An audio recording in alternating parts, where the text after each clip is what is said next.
नमस्कार, YouTube media public news में आप सभी का स्वागत है। मैं हूं हरिओम और आज खबर लेकर के आया हूं जिले बलरामपुर। जी हां, जिले बलरामपुर के भेलवाडीह में बहुत ही सुंदर भव्य रूप से पीएम श्री एकलव्य आदर्श आवासीय विद्यालय संचालित है, जहां की आज भारत स्काउट एवं गाइड्स छत्तीसगढ़ की ओर से एक पेड़ मां के नाम वन महोत्सव का आयोजन कार्यक्रम किया गया। आप लोग को बताना चाहूँगा कि आज 6 जुलाई को वन महोत्सव एक पेड़ अपनी माँ के नाम यह कार्यक्रम का भव्य आज आयोजन किया गया, जहां की आप लोग को बताना चाहूँगा इस कार्यक्रम के मुख्य अतिथि जिले बलरामपुर के जनपद अध्यक्ष श्री भानु प्रकाश दीक्षित जी के सानिध्य में आज का कार्यक्रम संपन्न कराया गया, जो कि मुख्य अतिथि के रूप में आज आए हुए थे। और साथ में स्कूल के विद्यालय के सभी शिक्षक शिक्षिका एवं सभी विद्यार्थीगण वहां पर उपस्थित थे।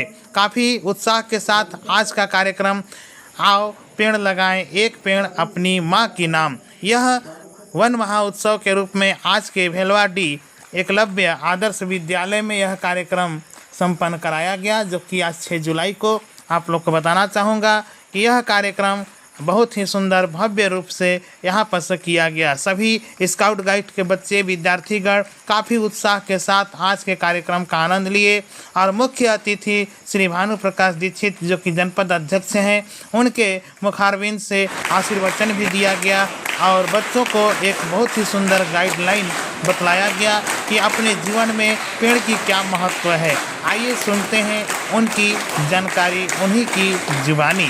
वीडियो पे बने रहिएगा। आपके अपना क्षेत्र यूट्यूब मीडिया पब्लिक न्यूज़ जिला बलरामपुर।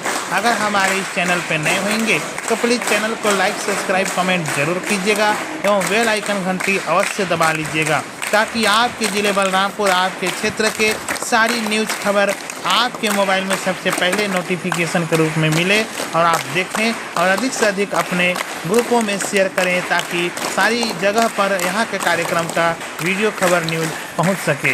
तो आप सभी को वीडियो पूरा ज़रूर देखिएगा। सारी जानकारी आप लोगों को इस चैनल के माध्यम से कार्यक्रम का देखने का मिलते रहेगा।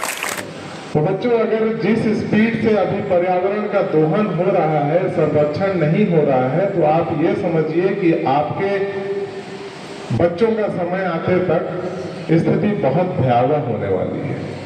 चाहे हम वन की बात करें, चाहे जल की बात करें, हर कुछ का दोहन मनुष्य कर रहा है, लेकिन उसको संरक्षित करने का प्रयास ईमानदारी से जो होना चाहिए वो कहीं ना कहीं उसमें कमी रह जा रही है।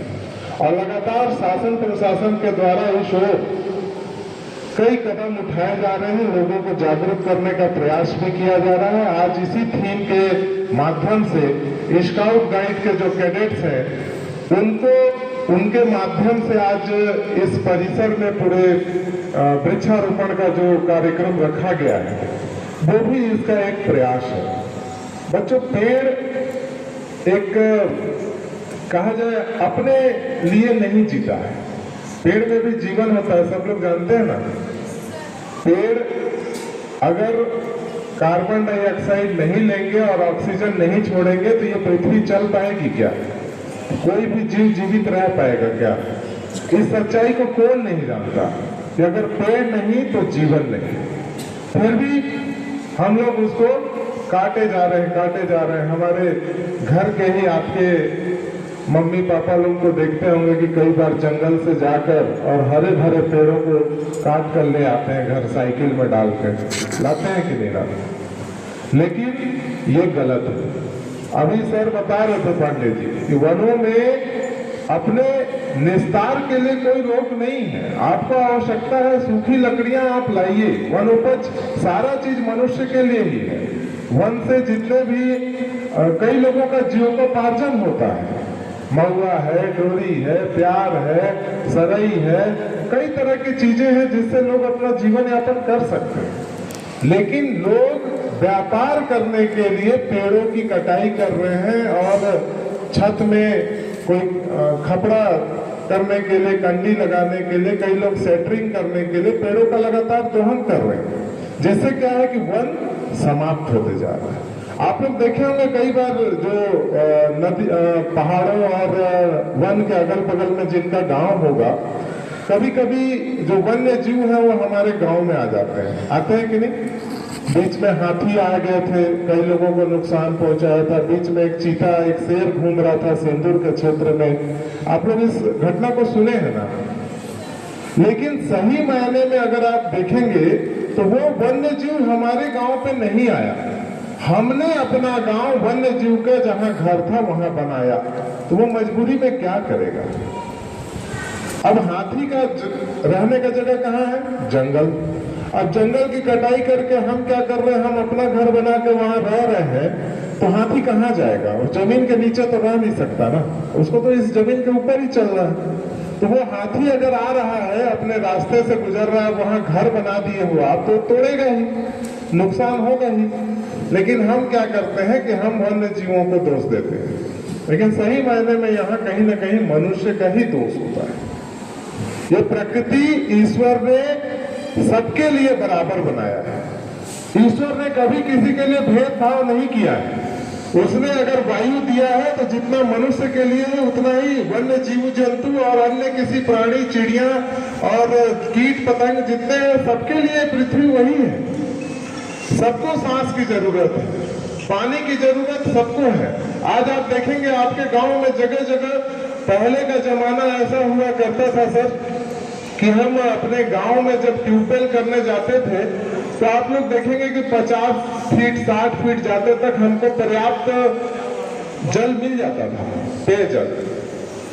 लेकिन आज ये स्थिति आ गई है कि हर गांव में आप देखेंगे तो 100 से ज्यादा हैंडपंप और ट्यूबवेल आपको नजर आएंगे। इसका परिणाम क्या हुआ कि आज जल स्तर हमारा 250 फीट 300 फीट पे चला गया। लेकिन क्या बारिश के पानी को रोकने के लिए हम लोगों में से किसी ने चिंता की कि बारिश का पानी आए तो वो यूं ही नदी नाला से बहता हुआ समुद्र में ना चला जाए, वो जमीन के नीचे जाए? जमीन के नीचे जाएगा तभी तो पेयजल बनेगा ना बच्चों। समझ रहे हो आप लोग मेरी बात को? तो आप लोग इस चीज का प्रयास करिए अपने घर में, अपने मम्मी पापा, क्योंकि देखिए पीने का जल सीमित है। एक पृथ्वी में 72% जो भाग है वो पूरा जल से भरा हुआ है, लेकिन वो जल हमारे पीने लायक नहीं है। वो समुद्र का जल है। समुद्र का पानी कोई पी सकता है क्या? खारा होता है बिल्कुल। हमको पीने के लिए जो पानी है वो भूमिगत जल, जो जमीन के नीचे से जो जल मिलता है, और वो मात्र 2 से 3% ही जल है जो हमारे पीने के काम आता है।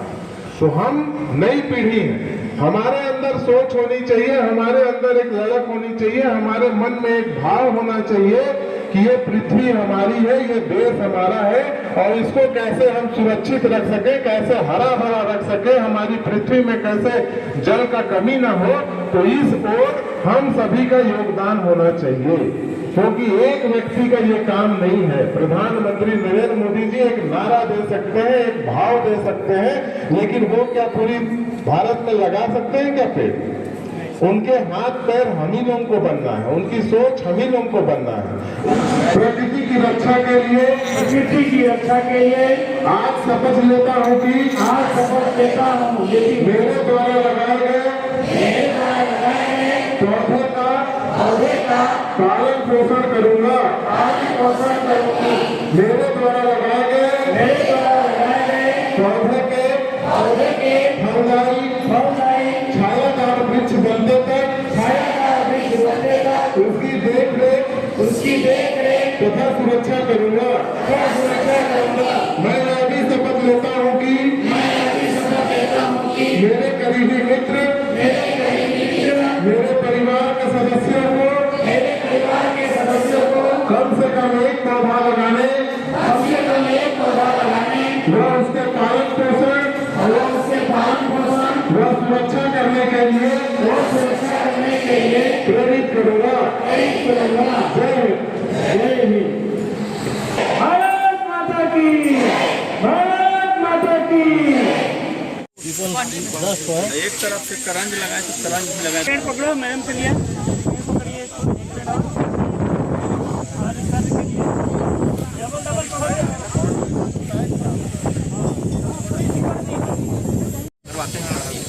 आइए सर। पहुंच चुके हैं आज पौधारोपण पर्यावरण दिवस पर। अभी हम सभी कोई जिले बलरामपुर के नव्य विद्यालय में पहुंचे हुए हैं।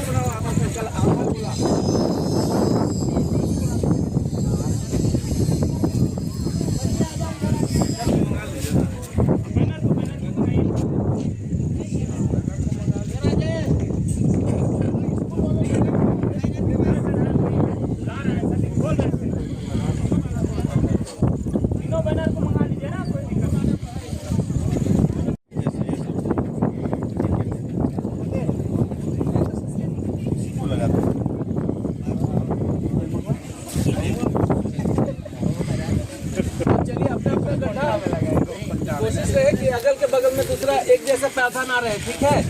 उससे दूर एक ही पेड़ एक जगह नहीं लगाना है।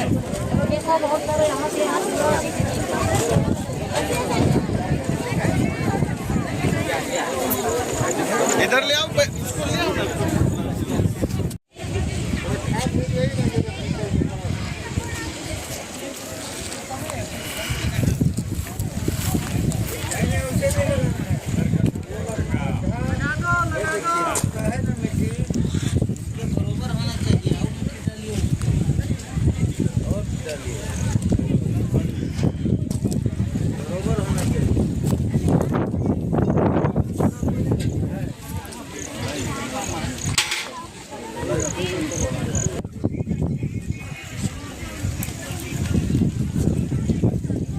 खाद मंगाइए, जो महंगे वाला है थोड़ा